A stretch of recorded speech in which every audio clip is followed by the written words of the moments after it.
WatchCharts is the world's leading secondary watch market research platform.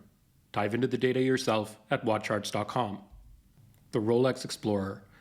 An archetypal field watch, one of the simplest watches Rolex makes, less so since the introduction of the 36mm two-tone and 40mm steel variants, but still, and offers the best of modern Rolex. Start at the clasp, move to the bracelet, then the case, crown, dial, crystal, movement, hands, dial furniture, case back. There is arguably nothing Rolex makes in their regular production that is finished to a level greater than the attention shown to this simple watch. Even in its simplest configuration, however, it's not the cheapest watch from Rolex. That would probably be something like a 28mm OP. But that simple configuration has a continuous legacy now of over 70 years at this point, which as far as watch designs go is pretty rarefied air. But of course, there are lots of variants available today. And so in this video, I'll submit my picks for the ones that I'll argue the data show represent the best value for money. And let me know your picks in the comments too. We'll start by just looking at the longer term sort of comparison of the Rolex market as a whole and the performance of two references within the Explorer family over the last 3 years. So this is a comparison chart showing the Rolex Market Index, which is an index comprising the 30 most highly traded Rolex references of the past year, and then weighted into an index by transaction value. And the growth of that, for example, has been around 36 or 37% over the last 3 years. The market as a whole, Rolex as a whole, has appreciated by that much. The 214270, which is one of the more recent iterations and is sized at 39 millimeters, has tracked growth of about the same amount, but the 114270 has appreciated far less over that same time period, only about 10%.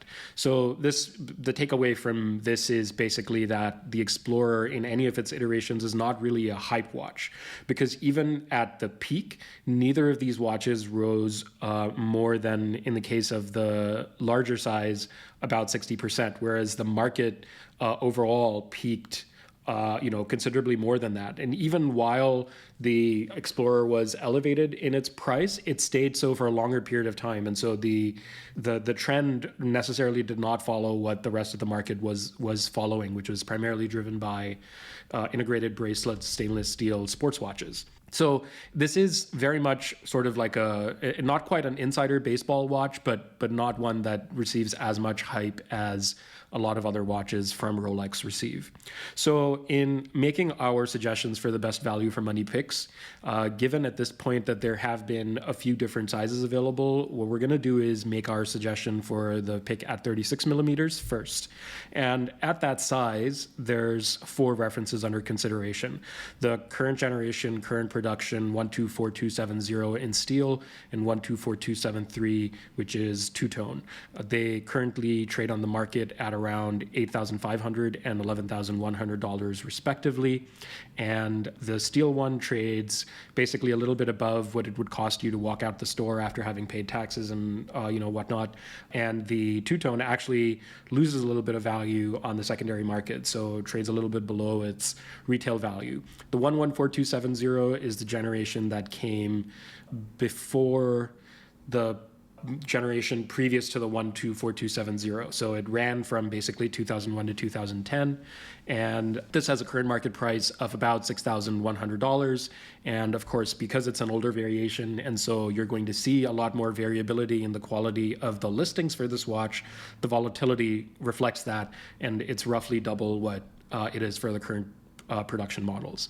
And then lastly, the 14270, the 5-digit series that ran from 1990 to 2001, which also trades at $6,300. But of course, if we compare the market price ranges for this and the watch that succeeded it, they're both trading in essentially the same market price range. And then if we look at the larger sizes, just quickly, there's the just newly introduced at Watches and Wonders 2023 Rolex Explorer in 40 millimeters, the reference 224270. That's going to have a retail price of $7,700, but of course there's no market data for it yet. And then the 39 millimeter 214270, which was produced from 2010 to 2021, that has a current market price of $8,400.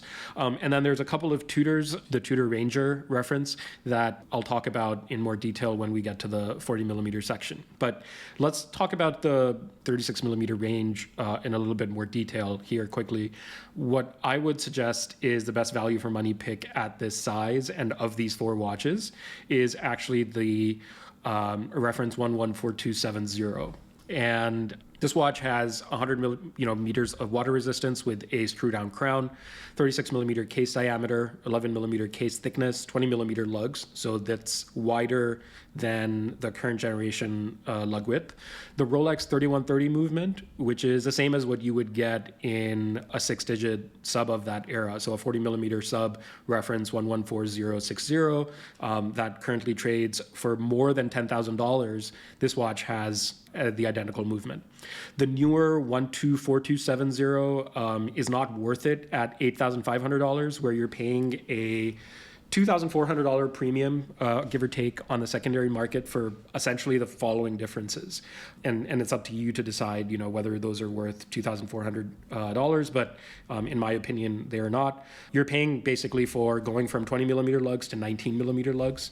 You're getting the 3230 movement, which has a longer power reserve. It has better shock protection and some other upgraded innards. And the numerals are loomed, whereas the 369 on this generation are not. But what they had to do to make the numerals loomed is they had to make them bigger in size. And that changed the proportions from what Rolex at first thought were the right proportions for this watch with the 114270. So, it's a matter of whether you think Rolex was right the first time or whether you can believe or be convinced that the second time around they did a better job with the proportions, and that, the increase in the size of the numerals is worth the compromise on the design because of the loom that it adds and the utility that brings. But again, that's where we start veering from sort of a more analytical approach to just sort of opining. You are, with this watch, of course, with the 114270, buying something that's at least a decade old, so it will have seen real life use most likely at some point. That's something to keep in mind. And then to just sort of, disclose my personal sort of bias in the situation, I bought my 124270 last year at retail after waiting about 6 months with my AD.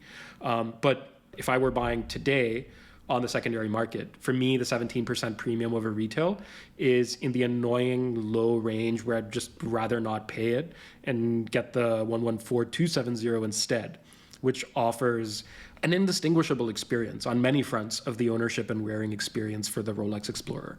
It's down 15% in the past year, but it's been stable in the last 6 months, where it's only down 0.8%. And so that's the price comparison chart that you see also on the screen. The blue line, which basically over the last 6 months is only down 0.8%, even though it's seen a little bit of fluctuation after sort of dropping in the first half of the year, seems now to have settled into some sort of stable range. But in that regard, it is not different from any of the other Rolex references as well, which all seem to have collectively around 6 months ago entered into some sort of period of stability. Final note on the two-tone watch. For my money, I'd get the Cartier Santos two-tone in medium instead. I think that as far as two-tone watches go, that one just does a much better execution of it. And its market price is only $8,200 as opposed to the $11,100 that you have to pay for the Explorer, which arguably with a two-tone watch, you want something that has a bit more presence. And that, I think, is what the Santos provides. Let's quickly look at a current listing for the 114270 also. We set the market price is $6,100. Here's a listing from May 5th, so just 3 weeks ago, that came in right at that price point and is from 2004. So it's, not right at the start of the production period, but it's also not super recent. It's a complete set with box and papers and comes in very good condition. So there are, watches out there for this reference available to buy at that market price. And just to sort of circle back to, what we talked about a little bit earlier as well, which is if you look at the long-term performance of this reference, we previously looked at this at the start where we compared it to the performance of the Rolex Market Index, but even just the watch itself sort of did experience a bit of hype, and then since that hype died down and the market corrected over the course of 2022, the price now seems to have been stable for the last 6 months. Of course, whether that continues or not is contingent on a bunch of different factors, but let's now spend just a little bit of time talking about a pick at the 40 millimeter size. And the reason that I don't want to spend much time on this is because, in my opinion, the Explorer really as a field watch was designed to be the way it looks and look as good as it does at the 36 millimeter size. And so I just don't think that this is the right watch design or execution really at 39, 40, 41 millimeters. Like, none of those sizes I think work. It looks, in my opinion, perfect at 36, and trying to sort of upsize it because there are people who think that 36 millimeters is not big enough, I think is it's a commercial move on Rolex's part. And certainly from a technical standpoint or from a functional standpoint, there really is no difference between the watches, but because I'm a watch enthusiast and something has to rub me the wrong way, this is what rubs me the wrong way. And so for that reason, I think actually for the 40 millimeter or the bigger size range, my pick would actually be the current generation Tudor reference 79950. The reason I think I can sneak these watches into this comparison is because Tudor is, of course, owned by Rolex. These are field watches. They are in most sort of aesthetic aspects very similar to the current generation Explorer. You get the numerals at 369, the indices at the remaining markers, and then at 12 o'clock you get the numerals for 12 instead of the inverted triangle that you get on the Rolex Explorer.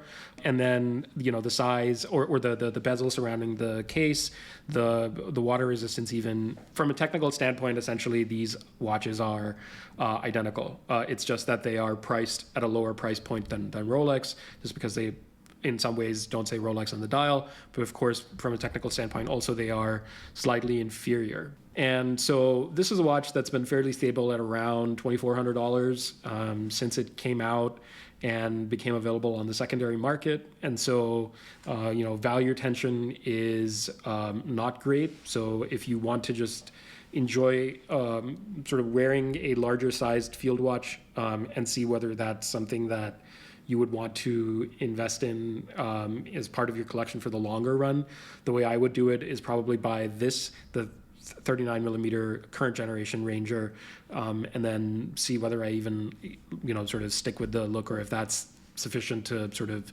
sate my preferences or my taste for experiencing something like this. But the real pick really only for the overall Explorer model family, certainly the Explorer 1 model family, of course we haven't covered the Explorer 2 at all, is the reference 114270 in my opinion today on the secondary market. But do you have a horse in this race? Do you have an Explorer? Which Explorer is for you?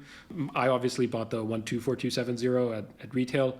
It's the only modern Rolex I've bought at retail, so that's where I put my money, but would love to hear from everybody in the comments. Thanks for listening.